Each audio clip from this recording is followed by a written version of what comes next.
Bonjour à toutes et à tous, un plaisir de vous retrouver fidèles à ce rendez-vous de l'information. Voici les titres. Plus besoin d'évacuer les malades du cœur à l'extérieur pour se faire opérer. Des spécialistes étrangers appuient des chirurgiens béninois dans ces interventions au CNHU de Cotonou.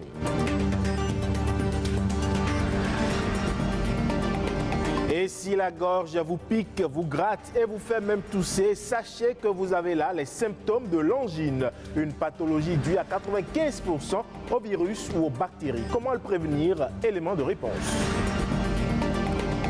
Et puis cela fait déjà 20 ans que le naufrage du Jola, un ferry sénégalais, a eu lieu avec près de 1900 morts.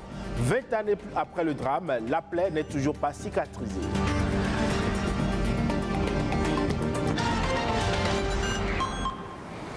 Merci à vous de nous rejoindre. La journée internationale de la non-violence est célébrée ce 2 octobre, marquant le jour anniversaire de la naissance de Mahatma Gandhi. Il est considéré comme le chef du mouvement pour l'indépendance de l'Inde, pionnier de la philosophie et de la stratégie de la non-violence. Décidée par l'Organisation des Nations Unies, cette journée a été célébrée pour la première fois le 2 octobre 2007, jour anniversaire de naissance du Gandhi. Cette journée offre donc l'occasion de diffuser le message de la non-violence, notamment par des actions d'éducation et de sensibilisation. La résolution réaffirme la pertinence universelle du principe de non-violence et souhaite favoriser une culture de paix, de tolérance, de compréhension et de non-violence. Je le disais dans les titres, il est désormais possible au Bénin de se faire opérer du cœur. Le centre hospitalier universitaire Hubert Koutoukoumaga s'illustre depuis quelques mois maintenant à travers plusieurs opérations à cœur ouvert avec l'appui des spécialistes étrangers, ce qui permet aujourd'hui de réduire les évacuations sanitaires très coûteuses. Koudous Abdoulaye nous emmène dans le bloc de l'unité de cardiologie du CNHU pour l'opération du jeune Emad Yarou.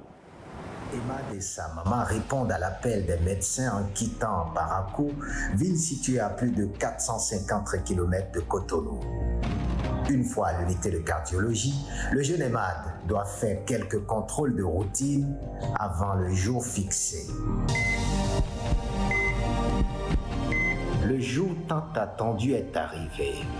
C'est lundi 4 juillet 2022, Emad va être opéré. L'air serein, le jeune attend son tour pour rejoindre l'unité de soins intensifs. Le collège de médecins s'affaire. Il sonne 11 heures. Ça y est, Emad doit y aller. Première étape, la salle d'anesthésie. Tout est fait prêt. Emad doit passer au bloc. À l'intérieur, l'équipe de chirurgiens dévoués s'attelle. Quelques heures plus tard, Emad apparaît. Il est ensuite conduit à la salle de réveil. L'attente n'a pas été trop longue. Des jours passent. Emad rayonne.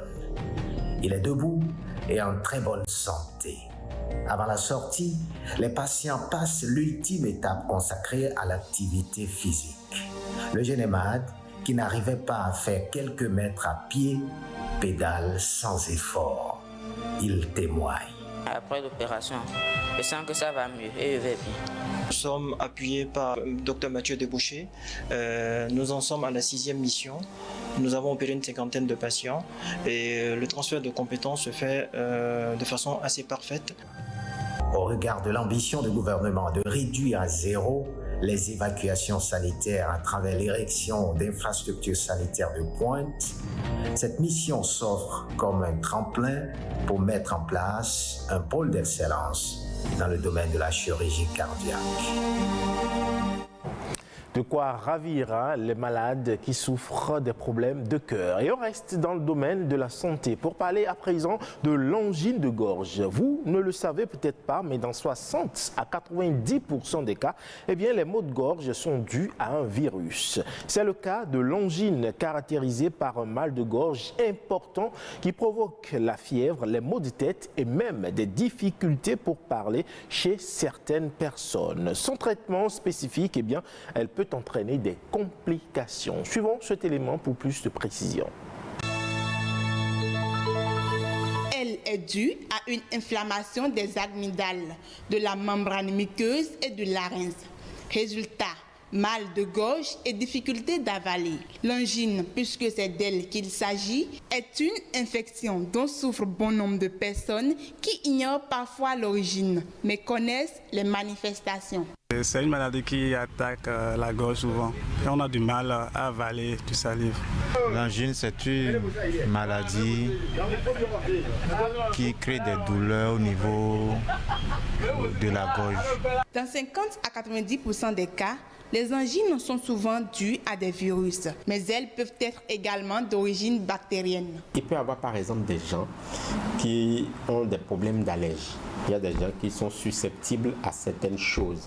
Il y a des gens par exemple qui sont susceptibles peut-être à l'arachide, le sucre, mais ce n'est pas forcément le sucre en lui-même. Ça peut être un additif qui est ajouté au sucre qui crée une certaine allergie. Il y a des gens qui prennent certains jus de fruits et ça leur crée comme une angine. Ils ont mal à la gorge. Une mauvaise hygiène bucco-dentaire constitue également un facteur qui favorise la contraction de l'angine. Et pour soulager la douleur, diverses recettes sont utilisées à tort et à travers par les malades. Des recettes qui entraînent des complications aux conséquences douloureuses. Face à cet état de choses, le spécialiste propose. La plupart des angines sont d'abord des angines virales. Donc au départ, ce n'est pas forcément nécessaire d'utiliser un antibiotique au départ. Mais lorsque c'est une angine bactérienne, dans ces cas, très souvent, il faut forcément faire recours à un médecin pour qu'on voit s'il faut mettre un antibiotique et quel type d'antibiotique en fonction des symptômes et en fonction de ce que le médecin verra, il saura quel antibiotique il faut utiliser. Un mauvais traitement de ce mal pourrait déboucher sur d'autres maladies plus graves. Une angine mal traitée peut être à l'origine de problèmes de rhumatisme articulaire aigu. Une angine mal traitée peut être à l'origine après de problèmes cardiaques, de problèmes articulaires. Il faut savoir que les amygdales sont une porte ouverte. Et à partir de là, les microbes peuvent diffuser à tous les autres organes du corps lorsque ce n'est pas bien traité. Les traitements de l'angine dépendent donc de son origine, mais qu'elle soit virale ou bactérienne, elle est contagieuse. Il faut donc respecter les consignes d'hygiène habituelles pour être épargné. Parlons à présent de ce régime alimentaire basé essentiellement sur les végétaux, à savoir les fruits et les légumes. Bien que ce mode d'alimentation qu'est le végétalisme ne soit pas nouveau, eh bien le nombre de personnes l'ayant adopté ne cesse de croître. Quel avantage y a-t-il à être végétalien? Précision à travers cet élément. C'est un mode d'alimentation qui exclut tout ce qui est dérivé d'essence animale. C'est ce régime alimentaire qu'il a adopté depuis son jeune âge. Georges ne consomme que des aliments d'origine végétale. La cause en est bien simple. Quand j'étais un peu plus jeune, je n'aimais pas quand on tue les animaux, quand on les égorgeait, ça me faisait mal. Donc du coup, aller manger leur chair, ça ne me faisait pas vraiment plaisir. C'est-à-dire, je me culpabilisais. Chaque fois qu'on me présentait la viande, je n'aimais pas manger cela. Ça n'avait pas de goût, selon moi. Mais avec le temps, moi, j'ai découvert plus tard que ce que je pratiquais, c'était le végétalisme. Ce n'est pas un régime, mais c'est plutôt un mode d'alimentation. Ce n'est non plus une religion ni une secte. Le choix de Georges n'est pas basé sur la religion. Cependant, les nutritionnistes en rencontrent qui optent pour le végétalisme pour une raison de foi et bien d'autres encore. C'est d'autres religieux ou aussi le gain de poids. C'est beaucoup plus deux raisons fondamentales. Selon l'International Agency for Research on Cancer, les sociétés qui consomment beaucoup de protéines animales s'exposent à des risques plus importants de cancer. De même, l'American Journal of Clinical Nutrition soutient qu'un régime axé sur les légumineuses, les fruits et moins de viande serait plus sain et donc bénéfique pour la santé. Preuve que plusieurs avantages sont liés au végétalisme. Dieu nous a donné tout. Il y a tout dans les fruits. Moi, les maladies que je souffrais avant d'être végétarien, quand j'ai commencé, ça a disparu. L'alimentation végétalienne augmente le quotient intellectuel. Cela a été démontré d'un point de vue scientifique. L'alimentation végétalienne augmente l'espérance de vie. L'alimentation végétalienne permet également de réduire les émissions de gaz à effet de serre. Parce que vous savez, l'industrie de bétail génère énormément de gaz à effet de serre. Je ne trouve pas d'inconvénient à ce que l'on soit végétalien. Un avis qui n'est pas partagé de tous. Les végétaliens sont des sujets à risque parce que les végétaux en fait ont cette capacité de rétention de certains micronutriments, par exemple tous les micronutriments d'ailleurs, des crevettes, les poissons qui sont des produits de mer qui en réalité sont très riches en iode. Lorsque le végétalien se prive de ces aliments, il peut avoir ces problèmes de carence en iode qui plus tard vont conduire à des problèmes de goitre des femmes. D'accord, qu'elles soient allaitantes, enceintes ou ni allaitantes ni enceintes, déjà à partir du jeûne, elles ne peut pas normalement se permettre un pareil régime parce que c'est des organismes qui ont un besoin accru en ces micronutriments. Par le passé, des personnalités telles que Michael Jackson, Saint François d'Assise, Martin Luther King et autres n'auraient pas eu du mal à préférer ce mode d'alimentation. Le bien-être de l'homme dépend de son alimentation. Qu'on soit végétalien ou pas, il serait important de manger pour vivre et non vivre pour manger. Et je le disais dans les titres, cela fait déjà une vingtaine d'années que le naufrage du Joola, un ferry sénégalais, a eu lieu avec près de 1900 morts. 20 ans après le drame, la plaie n'est toujours pas cicatrisée dans la ville de Ziguinchor, dans le sud du pays, la plus meurtrie. Ce sont des images inédites. Voici le Joola, un sarcophage d'acier rongé par la rouille. Le ferry qui a coulé avec plus de 1800 personnes à bord, bien plus que le Titanic, repose désormais sur du sable, à 20 mètres de profondeur. Ses hélices sont toujours bien visibles. Certains hublots sont encore ouverts. Plus loin dans ce chaos, des véhicules sont retournés.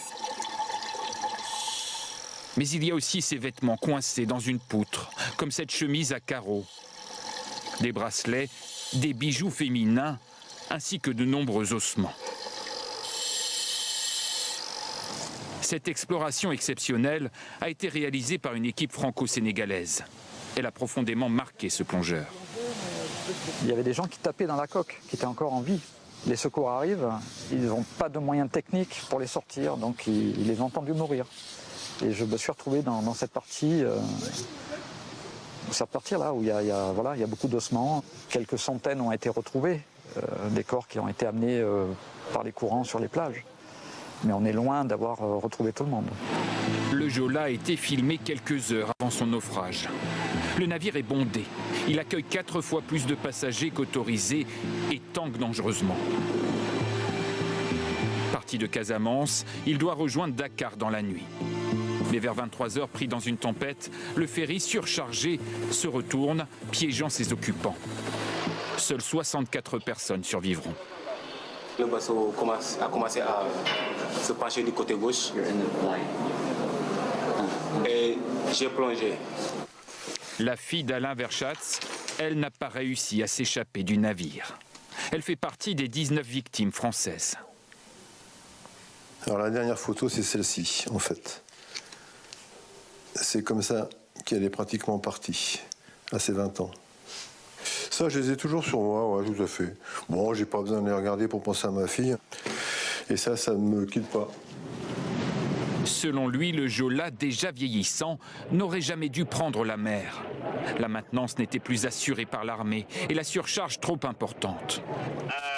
La justice sénégalaise classera l'affaire au bout d'1 an rejetant toute la responsabilité sur le commandant de bord, mort durant le naufrage. En France, malgré une longue bataille, la procédure judiciaire est désormais terminée.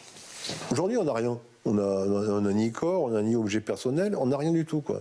Donc on ne peut même pas se recueillir. Aujourd'hui, ouais, on est des oubliés.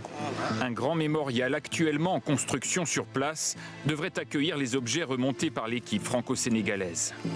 La question délicate des ossements présents dans l'épave, elle, reste toujours sans réponse 20 ans après le naufrage. Paix à l'âme des disparus et du courage à leur famille, même si cela fait déjà 20 ans. Et c'est là-dessus que prend fin ce 12h45 à retrouver sur le site de l'ORTB, le www.ortb.bj.